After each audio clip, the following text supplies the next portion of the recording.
Okay. Rachegeist. Is it a Rachegeist? Rachegeist. Rachegeist. E silent. Rachegeist. A few fallen heroes, a Rachegeist, and many fallen betrayers. I never fought a fallen betrayer, but I'm guessing it's going to be a fallen hero that can attack multiple times a turn. So the key technique is going to be just bash him with the hammers. Very complicated strategy. Choppy chop them with great axes and hammers. That's going to be the armor solution. Another bardiche. Do we use the bardiche or do we use the great axe? I think great axe, because we're going to be working on grinding these things down one at a time.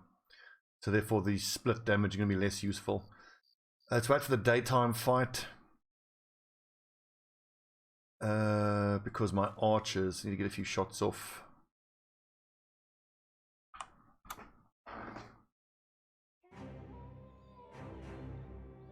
Okay, team. Day 1010. Elsteer, Boghus, Bogos, Pumilus, Exiled Pariah, Goliath, Hawk, Agrak, Onimaru, Koman, Alex Nesterov, Horst, and Sinrig. We're leaving Samon and Nobel behind because the thrower has proven less useful. Here is a question. Do we not maybe take out Nobel instead of Onimaru? Because against the heavily armored targets, Nobel's actually going to do more. But what I really need is armor shred with throwing axes. Let's take Nobel out instead. Sure, we'll give him the warbow, but he can flick between the axes and the warbow. But let's just think about this, because the whole point of how I've built this thrower is with duelist, so he gets extra armor pierce. So 45 ignores armor, so it's 70% of this damage ignores armor, whereas 50% of this ignores armor. So, but how much armor damage are we doing? 40 to 63 compared to 26 to 39.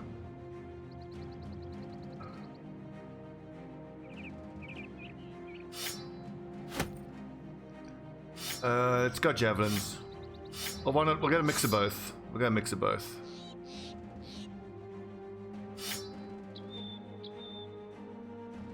Yes, Mazuma, Watermill Fight time. Correct.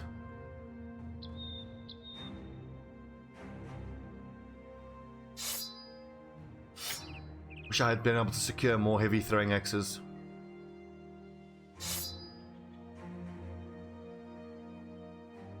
Got guys to do some rotating. Antidote we don't need. Perhaps. So we're taking in. Oh god, that Kraken fight was worst. I never want to do that ever again. I never want to fight the Kraken ever in my life again. That was so arse. Okay, so Pomulus gets to use an acid flask. We're going to use an acid. We're going to commit an acid flask and 2 blessed water flasks to this fight. Which means against Black Monolith we'll have 2 acid and 4 blessed water. And I suspect that in this fight it's going to be all about the armor damage of the bullhook.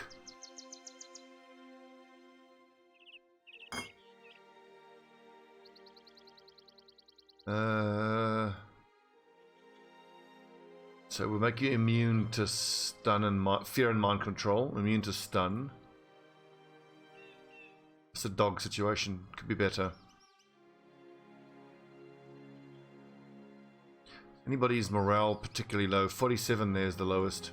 So what we do is we give you that. And we give you that. Not yet, Sanchobo. We're just about to do that fight. Like right now.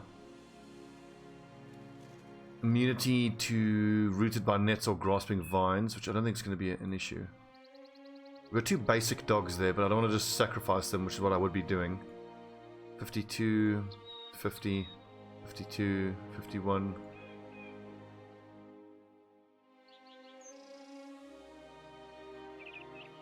Abandonment's here. 138 resolve. Plus the Lionheart potion.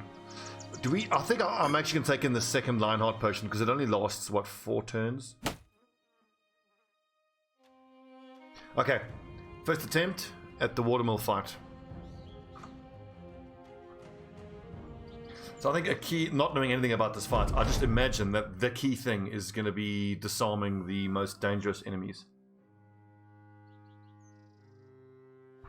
I wonder what is the speed of Godspeed? Like, how fast is Godspeed? Do we make a quick run for the high ground?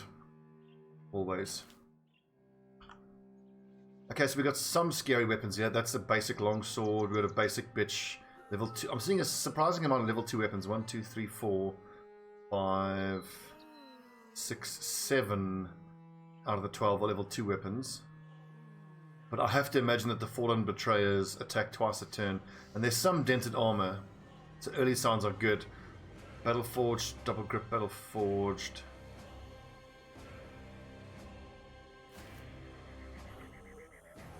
Horsed can go high.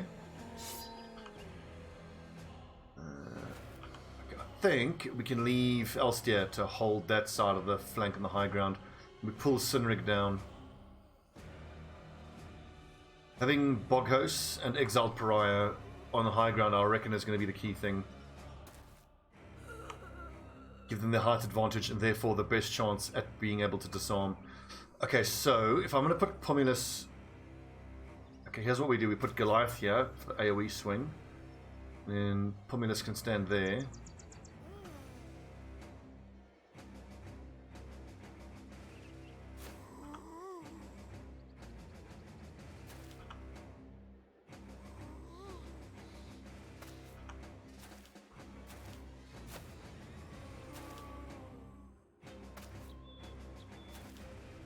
At least there's no necromancer to possess these dudes.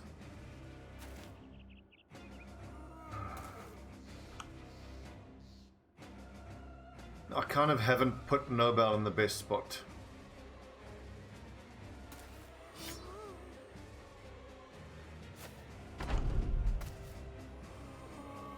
He didn't even get to attack. Let's see what kind of armor he's dealing with.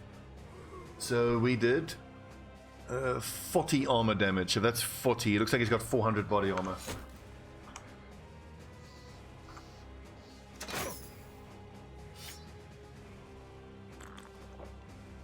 Right, so 188 resolve, so plus 18 resolve. Most of my ads are at around 50 resolve, so we're probably looking at a good 70 resolve for the most part. I don't see too many scary weapons here. Let's start chopping. After we have thrown a bit of that holy water.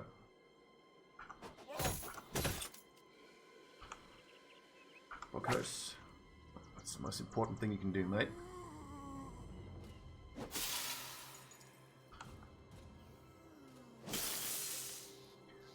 So the fact that it's only, and I say only, hit him with the acid, that's fine. I mean, the Rachegeist is, of course, the big danger.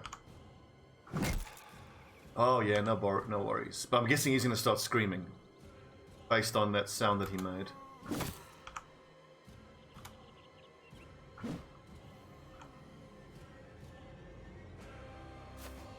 So now this precludes me from AoE swinging, but that's fine. A hammer and 2 great axes should, and I do mean should, make relatively quick work of him. In terms of armor destruction, that's a lot. And even if he screams, attacks and screams, we've got 70 odd resolve.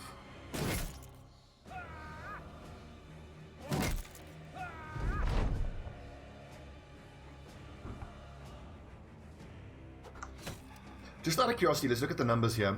I do think that for a duelist throwing weapon user, javelins are the way to go. So, armor hit for 64, body hit for 22.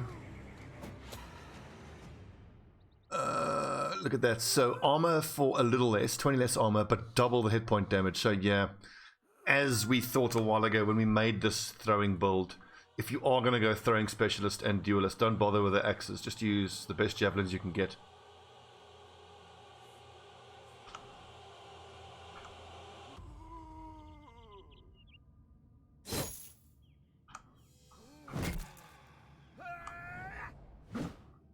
Ah. Or if I shoot to the body there, I can do well, but let's keep grinding this body armor away. Or I can just have a 95% chance and roll 97. I can just roll a 97 and a 99.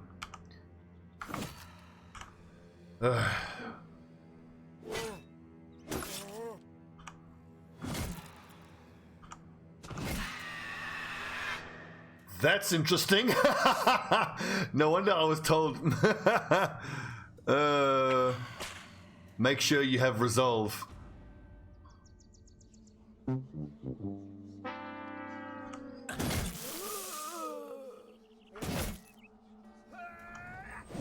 I did not see that coming. Holy fuck. Thank goodness for the whips. And what's the chance to hit him? 48. So obviously he's super hard to hit. Okay, we have a pending morale emergency. And not enough whips to get in range of all these lads. Luckily, all of my boys are carrying whips. So we are going to whip these naughty ghosts as soon as we can.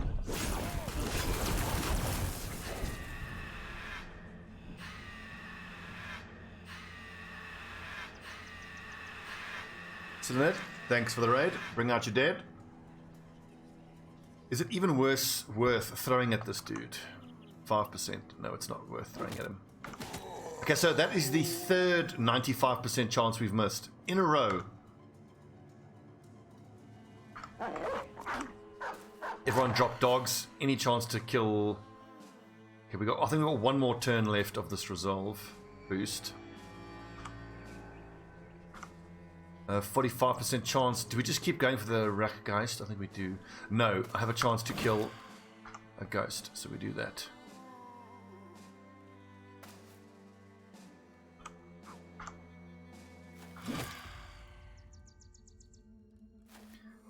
Thank you. Selenide. Sorry, I can't pronounce your interesting name. Motherfucker. Okay, so 5%. Okay, here's what we do. We go Fancy Feet. We go Release Doggo. And now I'm in... Those are 50% chances, so a little unlucky. Keep whipping these naughty ghosts. I'm guessing... Okay, sweet. The fact that I can hit that one is big. So, we still have 3 ghosts screaming at us. Not ideal. On the plus side, the ghosts are all contained on one side of the battle.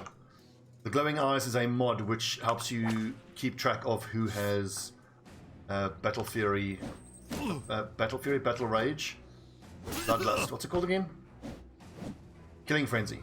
Lets you keep track of who's got Killing Frenzy active.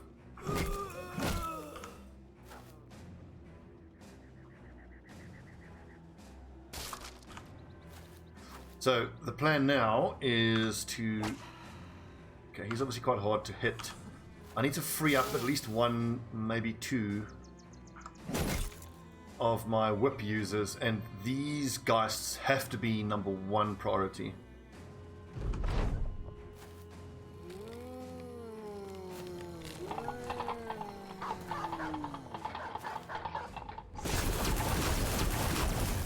Okay, so that sword is insane. It seems to do armor piercing damage and it's ruining Sinrig. But we have a problem. 1, 2, 3, 4, so at least everyone there. Fuck's sake, 54% chance. Just go all in on the Rachegeist. Come on, boys. Rip Doggo. I believe Holies was the last match, yeah. And the amount of whinging he's doing suggests it didn't go very well for him. I love the amount of bitching and salt in this league. It's glorious.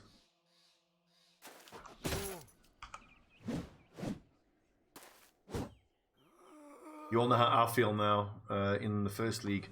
They all seem to be quite fatigued. Is this sword adding fatigue?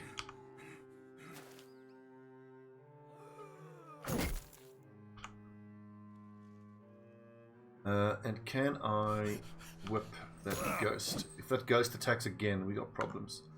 48% worth a try. We're just gonna go all in on this ghost. Couple more hits and he'll be down.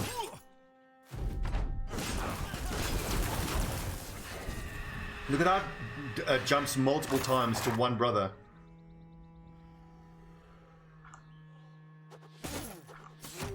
Now that's making me want to handcraft that brother, particularly to use that insane sword. Pomulus, I think he is best off attacking with the dagger. Slind, remind me of the nerf to the whips. You can still attack twice with them. They got their bleeding damage reduced, but that's fine. Spitz, this is the lightning sword that you get after defeating the Kraken and taking it to the Watermill. Fuck.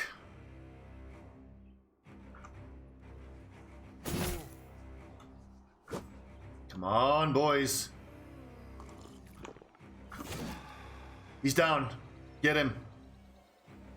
Now, Sunrig needs to get the hell out of there because he's got 1 hit point left. Oof.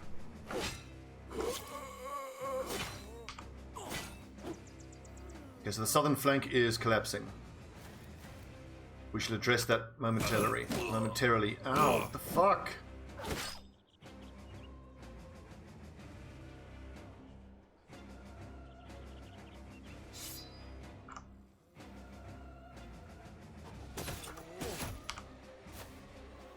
Just keep fighting, boys. Keep fighting like the Dickens. Why is everyone so exhausted? Is it just me? Is everyone taking extra fatigue damage? Fuck! See, this is the kind of fight that just reminds me of what we kind of knew earlier, which is that, man, we need tanks.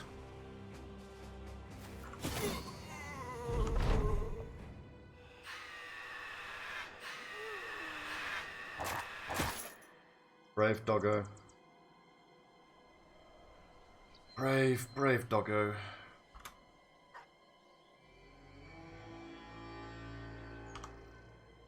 Okay, shit, so we need to free up lads on the southern flank sharpish.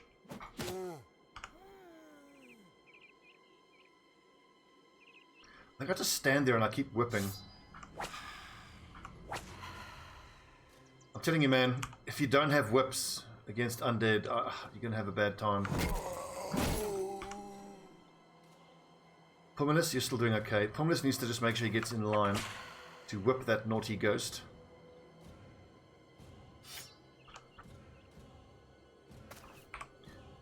Let's see. Pick up Reproach of the Gods just so that no one respawns and uses it. And Cineric, just stay back and try to disarm. Okay, so we've pretty much, for the most part, taken care of the issues on the northern side of the fight, but southern side of the fight. But we're about to have a lot of problems on the northern side.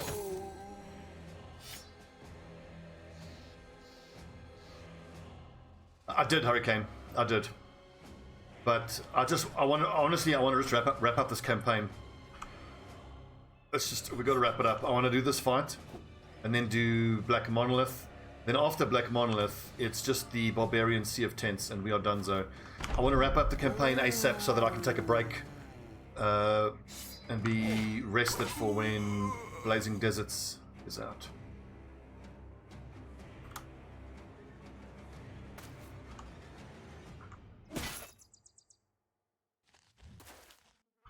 Rotation, best perk in the game.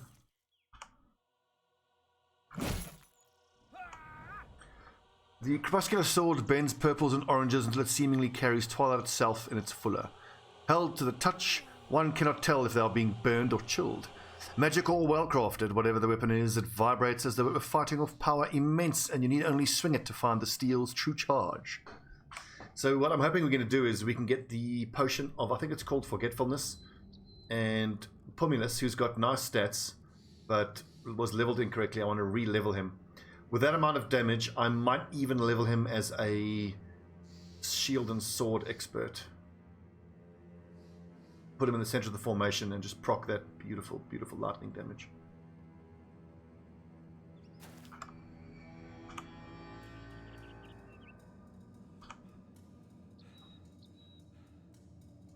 You did, Rotate. He's down already. Easy game. Remind yourself that overconfidence is a slow and insidious killer. Let's take a break.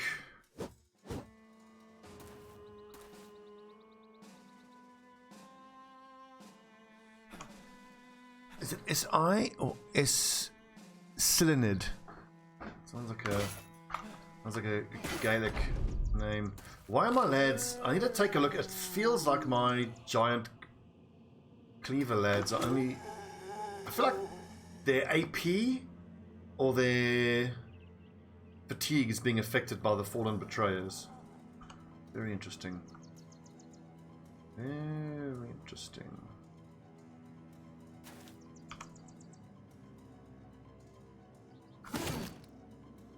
Speaking of which, Shabo, we need to play some more Doc's Dungeon, and I have revealed the level 3 Sodden Crew fight. So we can check that off the boss list. Then I think it's just the level 3, it's the Formless Flesh, the Sodden Crew, the level 3 Crimson Court baddie, and something else.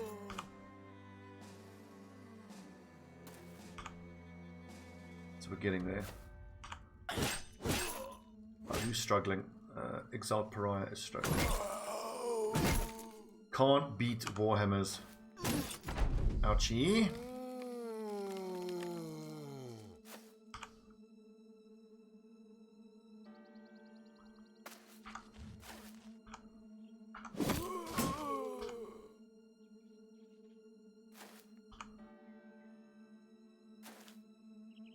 So, Hawk. Just attempt to disarm until that there are some armor exposed lads. You know, overall, when we wrap up this campaign and we do a post-campaign analysis, there's going to be some interesting discussions about the perk leveling choices I've tended to make. So, at the start of the campaign, I was unsure. Now, I was pretty confident that this hybrid throwing weapon archer was going to be good, and then for the majority of the middle of the campaign I felt like it was not that great, but now I'm coming back around to it again. I mean, when you're up against armored targets with a pure archer, you're not going to do very much, but of course in the other situations you're just way better. And I thought that Nobel, the throwing dedicated guy, would be just straight up better than the hybrid archer. But the thing is, the thrower is amazing against armored targets at 2-tiled range. It's way better than the hybrid archer. But as good as the dedicated duelist headhunting thrower is against heavily armored targets, the bullhook guys are better against armored targets, and you get the use of the war scythe. Cleaver thrower. I mean, okay, so I've learned my lesson to not dismiss viewer suggestions offhand.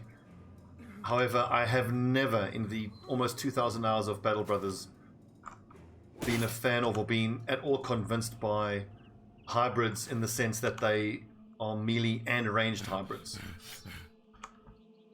This is because you need to then put points into melee skill and range skill. Why is Sinrig with 1 hit point in ranged with that guy?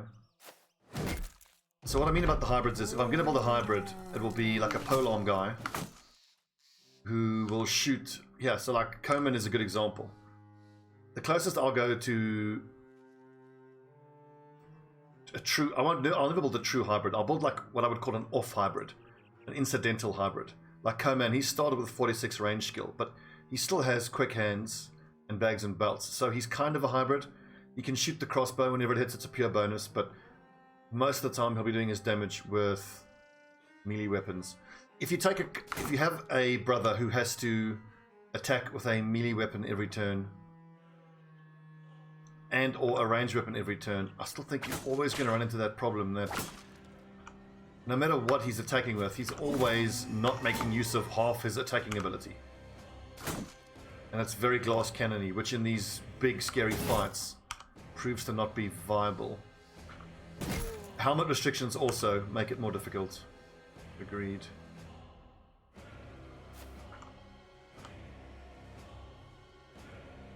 Cineric, you need to keep your distance.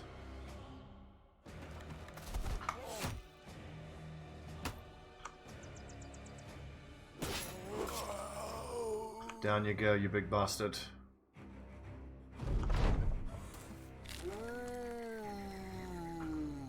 I'm not saying a true hybrid of melee and range skill can't be good.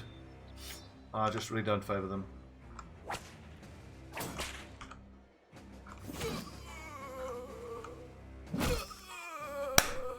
Well done, boys. MVP, who's our MVP? Who did the most damage? Boghoose, 755, Horsch with 830. Here's an interesting comparison. The thrower at 860 and the Horsch and the hybrid 830. So it's not like the hybrid archer doesn't overall do as much damage as the true thrower. I just feel like the hybrid is able to bring his damage to bear more often. So it's kind of like you might have a thrower able to do more spike damage under certain circumstances, but the hybrid archer is going to be more reliable over the fullness of time and in more situations.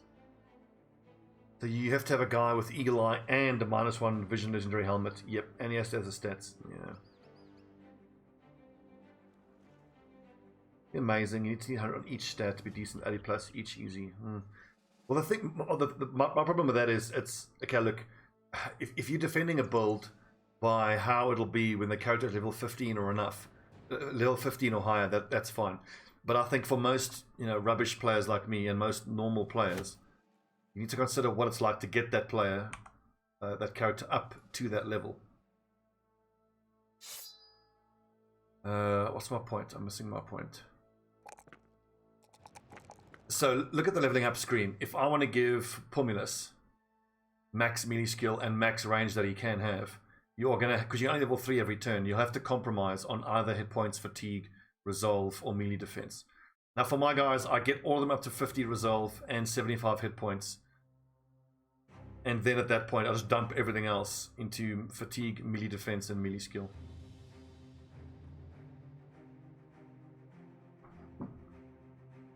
Oh, this is the Obsidian Dagger. This is the dagger you get from defeating the witch hut. Surprisingly easy to do, fighting the witch. And if you score a kill on a human, it raises a zombie to fight for you. It's pretty cool. Knowing what this dagger is, and this is the first time I've gotten it, this has inspired me on my next Band of Brothers. Band of Brothers. To have a dedicated dagger specialist.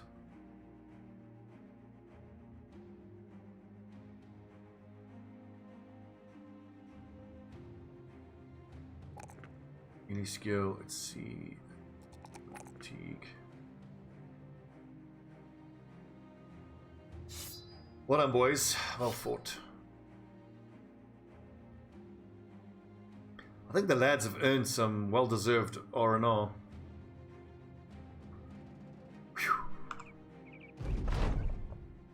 Okay, so this is the defeat a Kraken.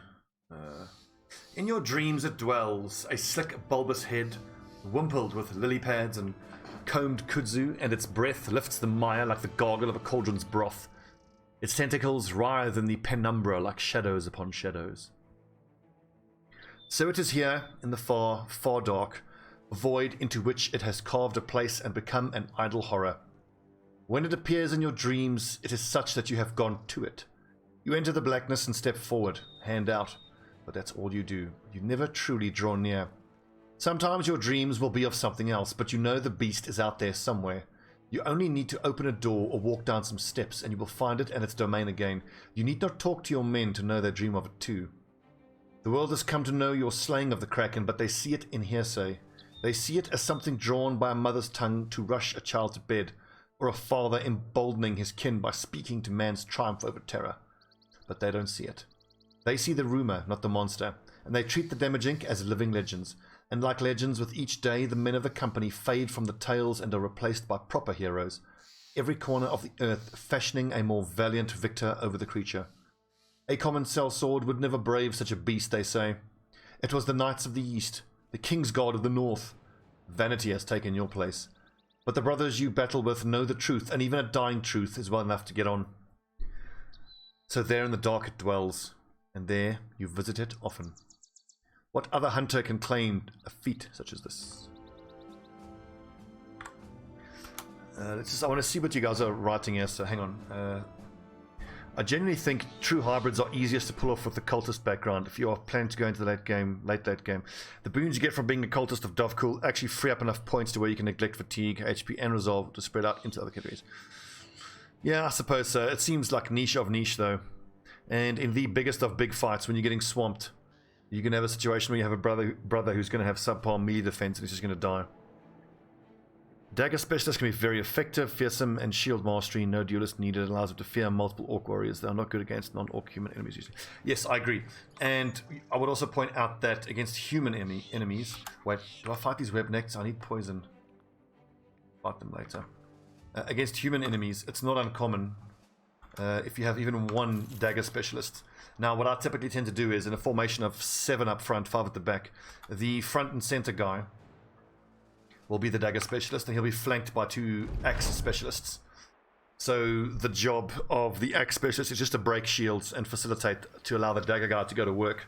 And it happens quite often where, on turn 2, the front lines will meet. Your Dagger guy will go first, but he'll wait. Axe guys, smash, smash, break his shield. Dagger guy gets his turn, stab, stab, stab. 3 big stabs, and then even after that, on turn 1, the entire, if not at least half, of the enemy team have their morale shattered and the fight's won.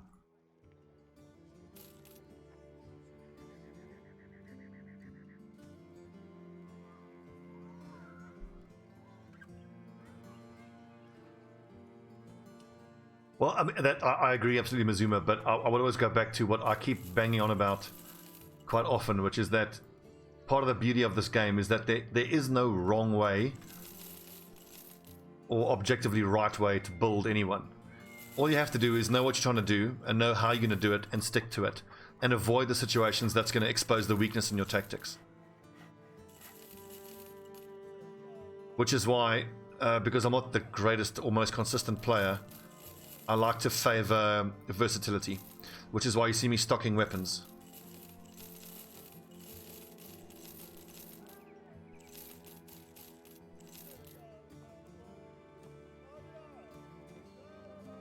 Some hybrid axe chuckers just one-shot everything. Well, an axe chucker, like, I don't know how you can get more damage. And by the way, I'd love to know how you're building the axe chucker to do more damage than the javelins, because the javelins base do 45 damage to armor, 45 armor pierce, plus 25 from duelist.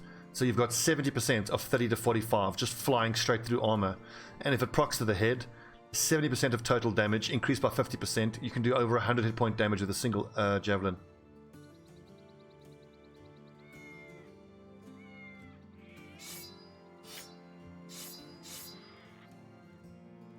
And even that, as much as I love those throwers, I still think, even though in the next build I want to go back to using true archers and just having them wait in the turn order and pick their targets more carefully, which is to say, pick unarmored targets.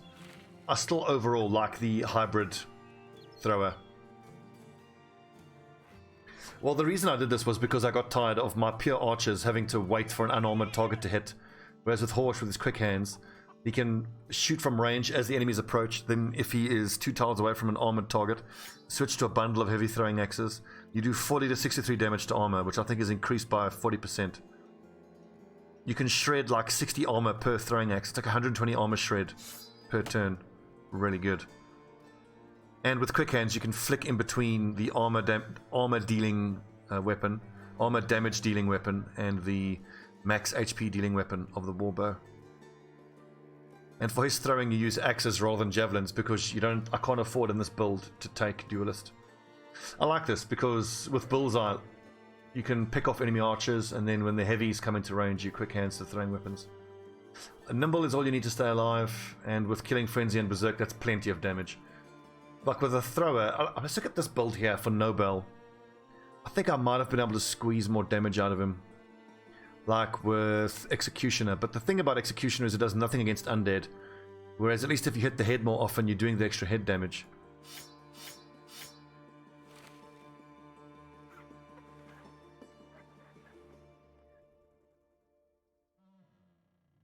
I agree, Rotta, yeah. So, but the thing is now, in the next campaign, when I go back to pure archers, the only reason I'm going to be doing that is to illustrate the difference and to kind of prove that hybrid archers are the way to go. Right. Well done, boys. That was the Rachegeist fight. Join us by the campfire. What's he saying? Burst in towns. Looks like another civil war. Now we need to do a delivery just to let our wounds heal. What you got for us? Patrol the road. Perfect. Cheers, boys. You've earned it. Now with 81,000 gold, we could keep searching for Superstar Brothers. But I want to keep saving money. I want to get my 250,000 achievement. Let's build our numbers up to 20 good men. Few legendary mercenary companies. We're going to take this legendary one last. Because we are doing the... Oh, sweet. Okay. We're doing the Caravan hand background, which halves your renown gain. But it's good to know that we can do the 20-man achievement and then just straight take this for legendary. Then I don't know what other achievements there are.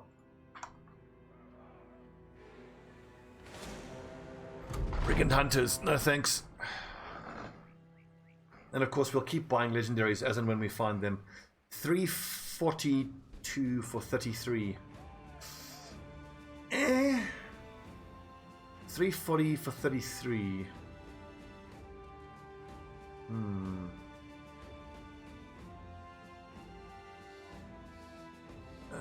340 for 40, and that's with the coat of scales. Okay, let's buy that.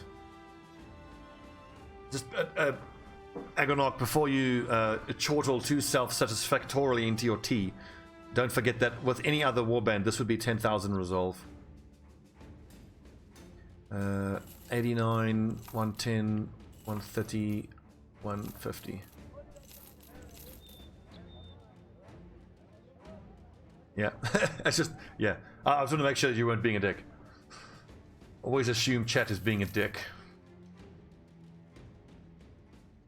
Well, I mean, like, I've definitely felt the downside of that part of the trading background, but I can say it has been more than outweighed by all the money we've made from the extra aspects of being a trader. So far, it's probably my second favorite background after the peasant background. Now, can anyone tell me what I'm missing to build the potion of forgetfulness so we can retrain Pomulus? Hornplate. This is interesting. These segments of hornplate are made from one of the hardest yet flexible materials nature has to offer. Worn over common armor, they can help to deflect incoming blows. Interesting. We won't use that though because I first want to create that potion. I think the potion of forgetfulness needs one of every crafting material. Potion of Lodge is plus XP. So we need to fight some trees and we need to fight...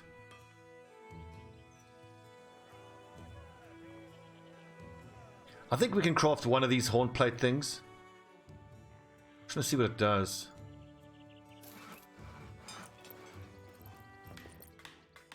What does it do? Reduces any melee damage to the body by 10%. Whoa! So we chuck that over legendary armor and we'll have quite a saucy piece of armor there. We did just buy some Cell Swords harness. A thick mail hauberk combined with sturdy metal plates. 340 for 33. It's actually not that great. And yeah, I've even got spare lindworm, so we'll take... Where's my legendary heavy armor? So this is 314 for 27. I don't even have that much at all. This is 340 for 26. Okay, I think we throw this horn plate onto this. So this is 309 for 26 without the Wolf Self Sword. So this reduces melee damage to the body by 10%. So actually, the higher the base armor, the better. So by putting it onto regular...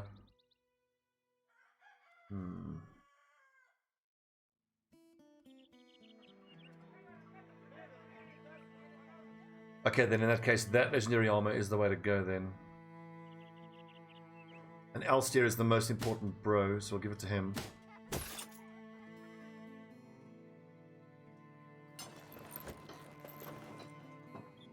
That's pretty cool.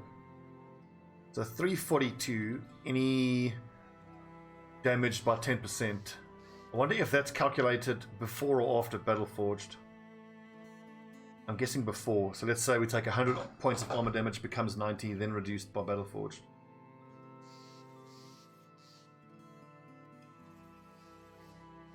So reputation affects the prices you get for mission rewards.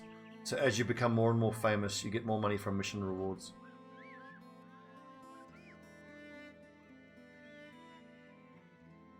I think I can sell one of these fighting axes. 1, 2, 3, 4, 5, 6. I only need 6 plus that legendary one. Right, lads, we need to do some monster hunting. What do we need? We need to fight some Shrat.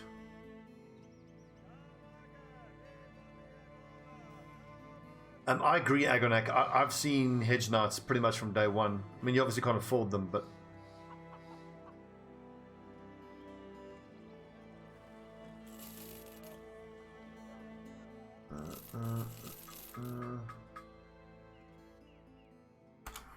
Right, I don't want to fight greenskins particularly.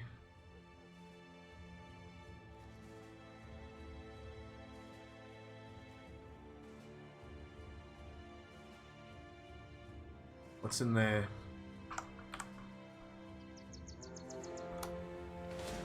Perfect.